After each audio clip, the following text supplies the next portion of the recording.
First, though, I'm joined by Kevin Andrews. He's the Shadow Minister for Families, Housing and Human Services. On behalf of Tony Abbott, he looks after the welfare portfolio. As you heard on AM this morning, Tony Abbott will deliver a speech this morning in Queensland where he's going to declare he's going to get tough on welfare. Kevin Andrews, good morning to you. Good morning, John. Did you know this speech was coming? Oh, yes. 2 days ago at the ACOS National Conference, you addressed the welfare sector and suggested that nothing was going to change and foreshadowed none of this. No, I addressed ACOS yesterday, John, and I was asked to speak about reform of the not-for-profit sector. That was the session I was on. And you're talking to the welfare sector at their annual national conference. Everyone from the welfare industry, if I can call it that, is there in the convention centre. Not one word of getting tough on welfare. Well, I was on a different topic, and that's what I spoke about. We had a very, I think, interesting and useful discussion with Bill Shorten and Rachel Seward from the Greens and people from the welfare sector who were concerned about what changes would be made in light of the Productivities Commission report into effectively regulation for the not-for-profit sector. Could you live on $34 a day? That's the current daily dole. Well, the point about this is, John, is that we want people in work rather than on the dole. We've seen a huge increase in the number of people who are on New Start for more than a year. It's over 350,000 people now. We've had a substantial increase in the number of people on the disability support pension.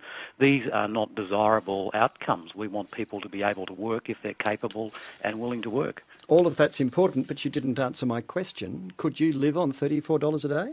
Look, I think people find it very difficult to live on that sort of amount of money. That's true. And that's why we want people in work rather than on the dole. So isn't the priority, or shouldn't the priority be, to try to find out how to make life manageable for people who slip through the cracks rather than beating up on them? We're not beating up on them, John. What we're saying is, and if you look at our reforms when we're in government, was about getting people into work. On one hand, we've got an ageing population, a looming contraction in the number of people of working age and the number of people coming into the workforce because of that ageing population. Yet we've got employers across the country crying out for more workers and even talking about wanting to bring more people into the country. Now, this is a tension which needs to be resolved, and one of the ways of doing that is to ensure wherever possible that people who are able to work, we can get them into the workforce. But because you're able to do one type of work doesn't mean that you're necessarily suited or even able to do a completely different type of work in a completely different part, perhaps, of the country, does it?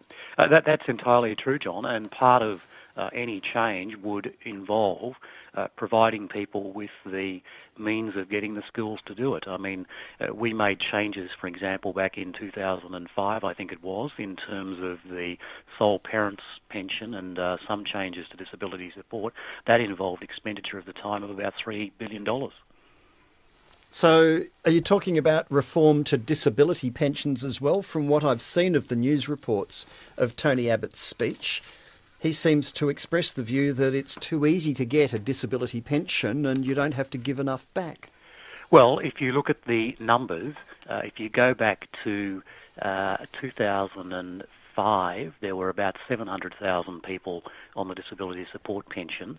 That's risen to, I think, about 800,000 now, and there's no indication that's going to slow down.